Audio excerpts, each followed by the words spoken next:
প্রিয় ভাই ও বোনেরা, আমি আজকে আপনাদের সম্মুখে একটা জিনিস শেয়ার করতাম চাইয়ার। আজকে একটা বিয়ে পার্টির নিমন্ত্রণও যাইয়ার। তো বিয়া বাড়িতে যাওয়ার মোটেই পছন্দ না, কারণ বিয়া বাড়িতে এত মানুষের সমাগম থাকে, ভালো করে বসাও যায় না, খাওয়াও যায় না, ঘুমানিও যায় না। আমার একমাত্র যাওয়ার মেইন উদ্দেশ্য হলো মানুষের সাথে কথা রাখা। কারণ একজনের নিমন্ত্রণ দিলে আমি তার নিমন্ত্রণ গ্রহণ করি। আর একটা উদ্দেশ্য হইল, বিয়েবাড়িতে অনেক আত্মীয়দের সাথে দেখা করার সুযোগ মিলে, যার জন্য নিমন্ত্রণও হয়ে গেল আর আত্মীয়দের সাথে দেখা করাও হয়ে গেল। আরও একটা জিনিস, বিয়েবাড়ির আনন্দ মানুষের জীবনের সবচেয়ে সুন্দর ও স্মরণীয় অনুভূতিগুলার একটি। আত্মীয় স্বজন, বন্ধু বান্ধব ও প্রতিবেশীদের সাথে মিলনে পুরা পরিবেশ আনন্দ, হাসি ও উৎসব মুখর হয়ে উঠে।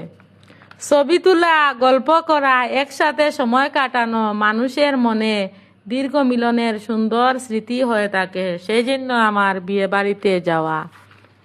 তো আজকে বিয়ে বাড়িতে কেমন কাটলো জানবেন বিকালে।